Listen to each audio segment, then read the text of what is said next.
In this video, we're going deep into ice-cold, treacherous waters. It's hot currents and you can be taking away even people that's been diving for years.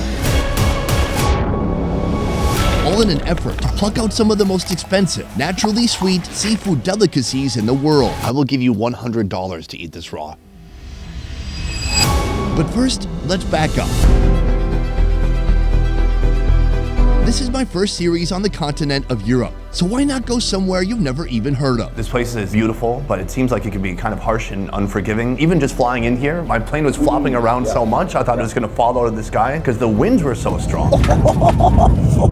It's not unusual, not at all. A small archipelago hidden deep in the harsh Atlantic Ocean. We live in the middle of the Gulf current, so you never get a real freezing. But like autumn, winter, and spring just all falls into each other, sort of just wet and windy, really, a lot of the time. A nation consisting of only 50,000 inhabitants. How many restaurants would you say are here? If you don't count hotels, what, like 5? I'm talking about the Faroe Islands. With its own unique geography, the Faroe Islands are home to some of the most brilliant seafood anywhere in Europe, or even the world. It is like a big crayfish. It's amazing that these are lobsters. Today, I'm on a mission to learn more about the life and diet of the Faroese people. Oh, now these guys come out. They see food is being prepared and they step out immediately. And it all starts here. Good morning, sir. Good morning. How you doing? I'm fine, thanks. Yourself? I feel great.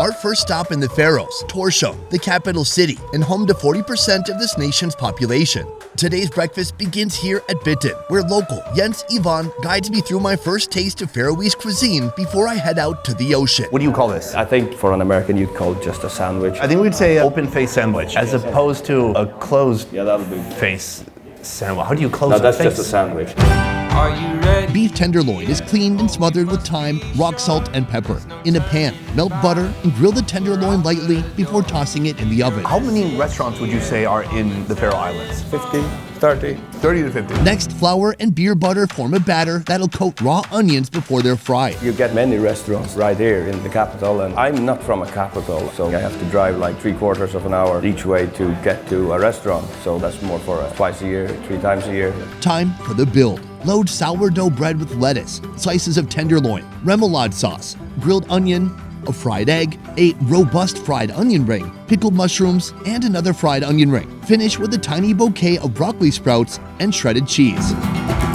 The sandwich and everything on it is served cold. It's interesting because everything's kind of room temperature or even a little bit cold, but I think it's delicious. Super crunchy onion rings, interesting like cold beef, but then there's a kind of a Dijon mayonnaise sauce on there, which is super tangy and delicious. I love it. Most of the ingredients you see in this dish are in fact foreign to the Faroe Islands. Strip away imported beef and pork, vegetables, and fruits, and the local diet is left with seasonal seafood, local lamb, and a few stubborn root vegetables. So how would you describe Faroese cuisine? Mostly dry and fermented. Thanks to this strange weather, you get a process of breakdown of protein, which doesn't rot the meat, it preserves it. We're drying lamb, and we're also fermenting lamb. It's also standard to dry whale. Whale meat. Yeah. With breakfast complete, I'm ready to start today's mission. Collecting some of Europe's most sought-after seafood from the icy, treacherous waters of the Atlantic Ocean, starting with a particular species of lobster. Just off the coast here, several traps have been set for an animal called the langoustine. The langoustine is the most important commercial crustacean in Europe, and today I'm gonna see how they catch it. Ahoy. Hello, nice to meet you. Nice to meet you. Captain Elamar has kindly welcomed me on board for our langoustine harvesting tour. He has the cutest, most adorable little steering wheel I've ever seen. It's like if you were a pirate in training. Sailor, huh? This is our fishing guide, Kaj, once a fisherman who has spent decades on the open sea. Are we going all the way out there? Just 5 minutes more. Oh, okay, so it's not that far from where we took off. No, it's not no. far from land at all. If I fall in the water, I think I could swim to land. You are in form, I can see. Good shape, you will swim. I'm too fat, I will die. Langoustines have a large habitat. They live in the Northeast Atlantic, Northwest Africa, and the Mediterranean Sea. While many fishermen prefer bottom trawling in the Faroese fjords, the best way to catch langoustine is with a good old-fashioned trap. So on each line here, he has 30 cages like this. The fish are hanging from the top, and then the seafood smell the fish. They come in here, get into the cage, and from there it's completely confusing as to how to get out. Most of them probably don't even know they're stuck in a cage until they get up to here.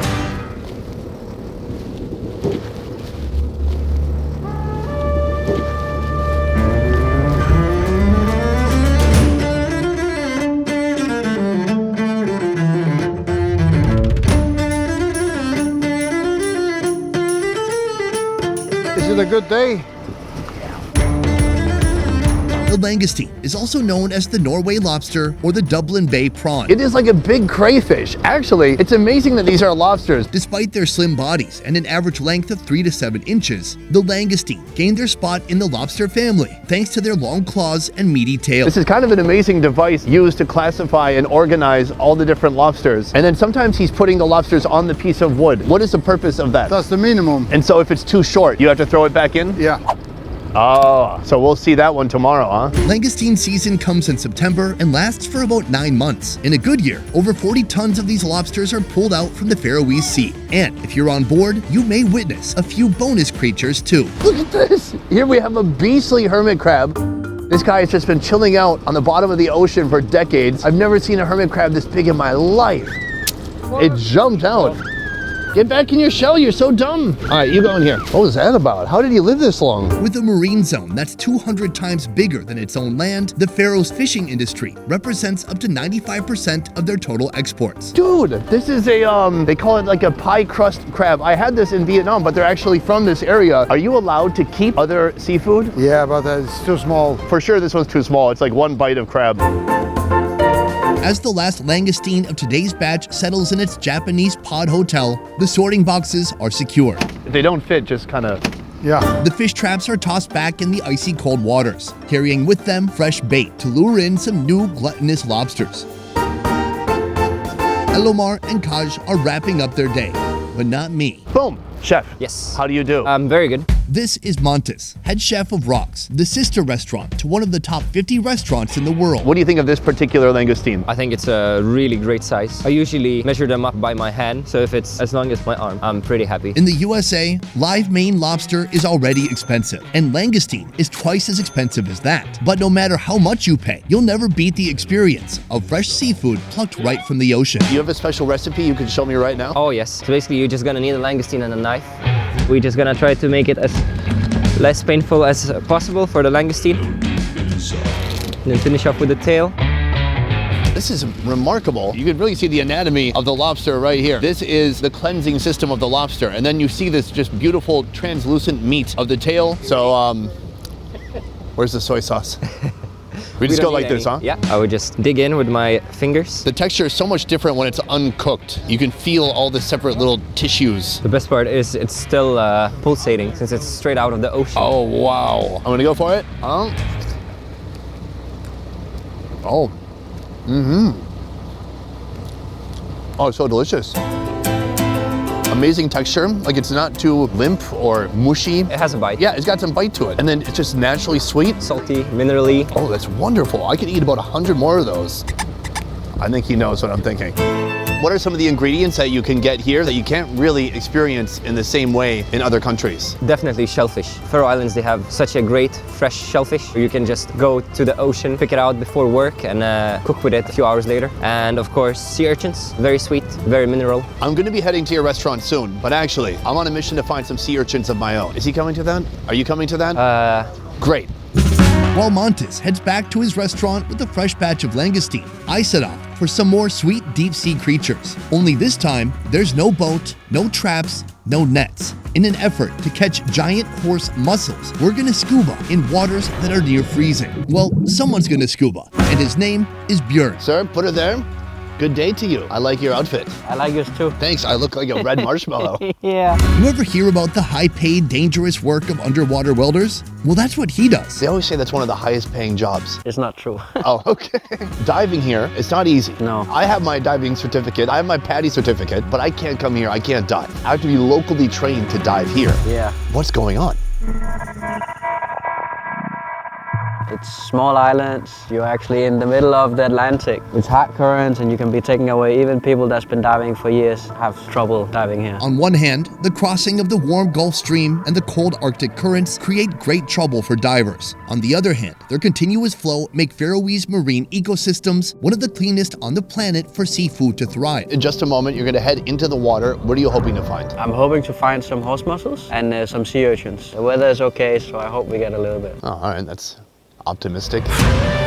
It's a terrible idea to expose your skin to the 44-degree water of the Faroes. So divers here opt for dry suits with a full face mask and gloves. Right now he's getting prepared. He's got his flippers, he's got his net. Now, as a fun joke, I've switched out his oxygen tank with laughing gas. He's gonna find this hilarious. This might seem easy enough, but all his gear put together is probably 50 to 60 pounds. And that's without the pounds and pounds of seafood that he's about to collect. In shallow water, European edible sea urchins and northern sea urchins are a familiar sight. Like many other species here, the consistent year-round water temperature allows them to grow slowly, over time developing much sought-after flavor. He might be a good underwater welder. He'd be a terrible underwater spy. Anytime you need to know where he is, you just follow the bubbles, not to mention the yellow tank sticking out. At a depth of about 3 feet, under a dark layer of muck, you'll find giant horse mussels. These oblong mollusks can grow up to 8 inches in length, and they're packed full of protein. It's been about 30 minutes down. He's making his way to me, and we're gonna see what he got. On a good day, Björn can collect 400 to 800 pounds of seafood from the ocean floor. What? I mean, just, what's he doing? Oh, it's probably hard to stand with that water. Yes, what you got? Yes, victory! Do you see how many that was? That was like, sorry, it's not funny. The water pushed him over. I'm sorry, it's hilarious. Bro, well done. Hello, morning. Where do we start? What do you like more? Definitely the sea urchin. Here, they're small, but with tiny little spikes. Now, would you call that the mouth or the butthole? The beat? Oh, that'd be a mouth there. Where does it go to the toilet out of? The same place. Oh, I've met some people like that. It was nice to meet you.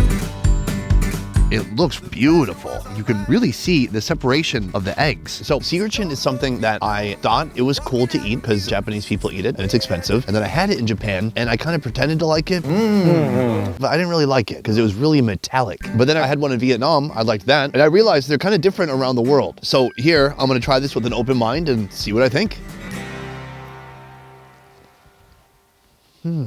Briny, rich, fatty, no weird metallic flavor. Man, just the Japanese ones are weird. Very smooth, creamy. At the same time, you can feel the separate eggs in there, and then you can feel them all congeal into one soft, fatty, rich consistency. It's really satisfying. Now I want sake. Yeah. So as a hobby, you do this, but you also make money doing that, right? Yeah, I'm selling this to some of the local restaurants in the Faroe Islands and a little bit privately, like The black market. No. This one here, this is a horse mussel. Is this something you can eat raw? I've never tried it. I do think we should at least open them and take a look, because I have never seen mussels this incredibly huge before. Look at him move, he's getting in there, he's trying to kind of shiv it like he's in prison. And that whole thing, so it's like a bright orange mussel inside. This is actually the roe. Oh, really? It's an intense smell, almost like ammonia. This is the mussel where everything attaches right here. This is like an egg sac. And then right here, you can see really these individual eggs inside that sac. There's like half a pound of meat in this one mussel. I've never seen anything like it. What the f***? It's gloopy. There's so many different organs in there. It does not seem safe to eat raw. I believe you could. Should we? I think so. Maybe some of the roe. All right, let's do it. He's taking his pocket butter knife. He's cutting away some of the eggs, so we'll share that. I'm not so sure about this. What's the worst that could happen? Explosive diarrhea? Food poisoning? Sure, cheers. Cheers.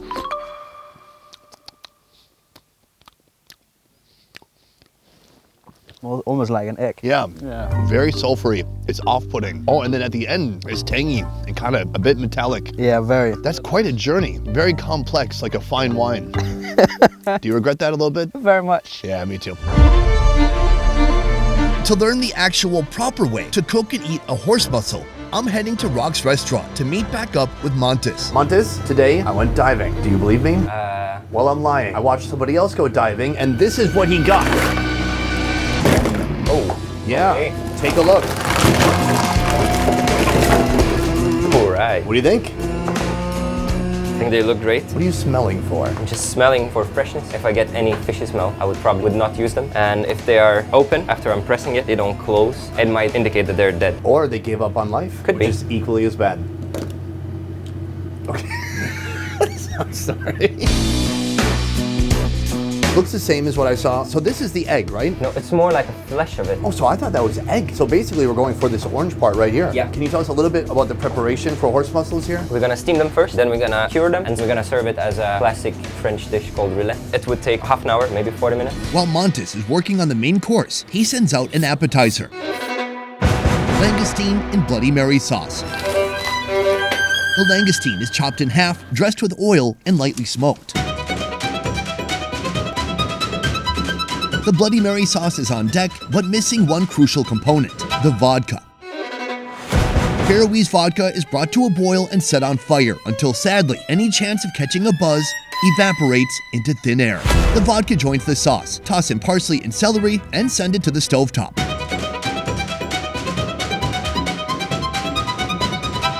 This right here is my first taste of rocks.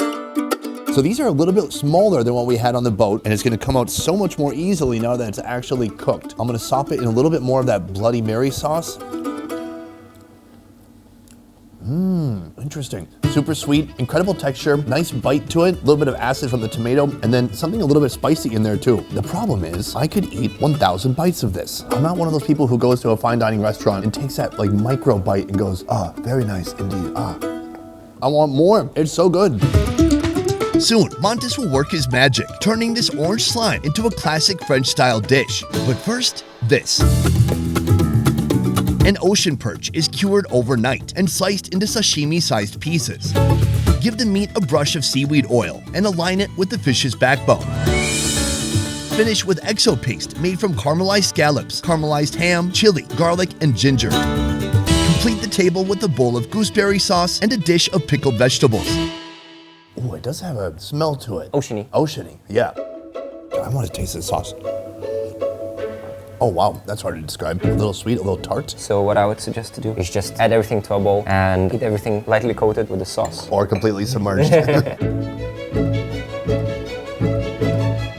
I love how it's become so dense from being cured. It's more tough than just a fresh fish, so it has more bite, but it's also creamy at the same time, which I really like about cured fish. The broth, it's like a hot soup made from berries. The salad gives it a little bit of texture and some vinegar too. The fish itself has some of the effect or flavor from being cured, so it's a fun combination of ingredients that you don't usually see together, at least I don't. All right, let's talk about this. This is the horse mussel.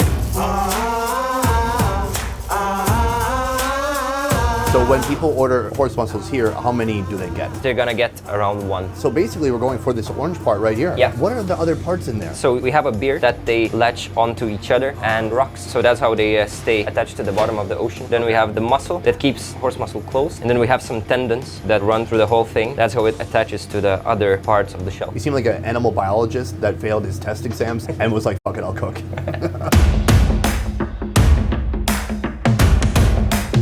Coming out hot from the steamer, the mussel is set for a quick trimming. So basically, we would try to avoid the main muscle. It's too tough. And we would try to avoid the tendons and the beard because... Well, yeah, that looks nasty. I don't want to eat that. The mussel meat is portioned into small cubes, seasoned with a pinch of salt and smoked.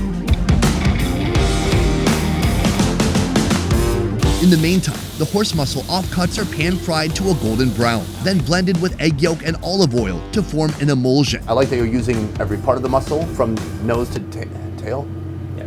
Mix the emulsion with smoked mussel meat, sweet sicily, chives, parsley, and lemon juice. Then place the mixture back in its home.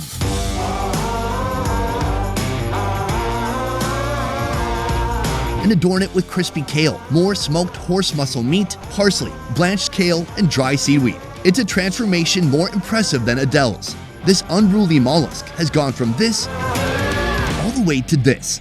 This looks incredible. What is the way to eat this? You just scoop it up and eat. I would just scrape it and put it on bread and just eat it as a sandwich. Do you think it's too strong? It has some punch to it. You can try it out. I'm gonna try just a little bit like this first, just to get the real taste of it.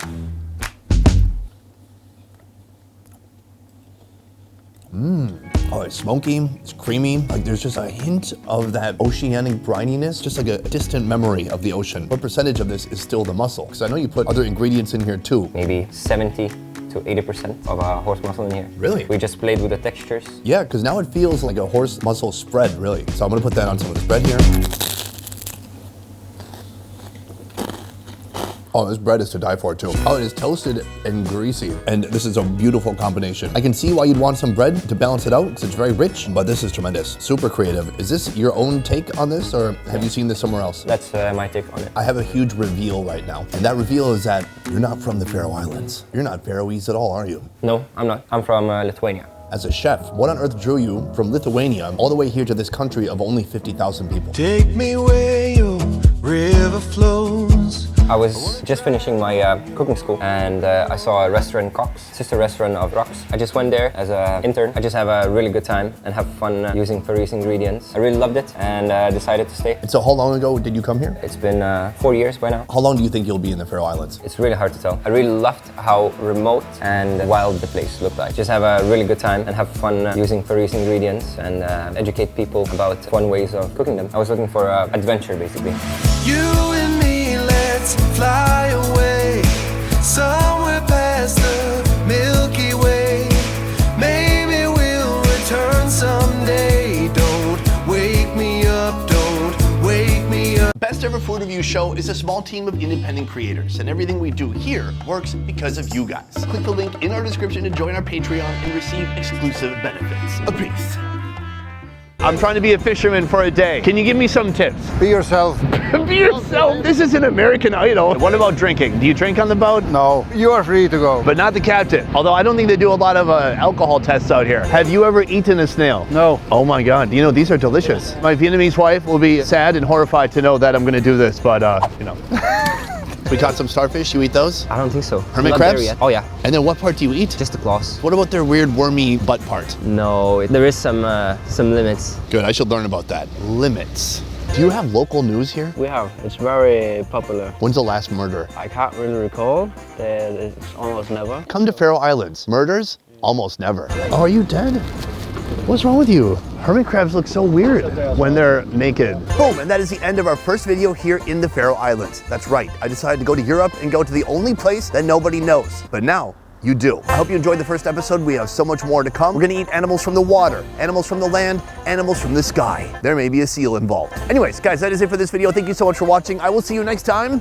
A peace. I noticed they have grass on the roof. How often do they have to cut the roof?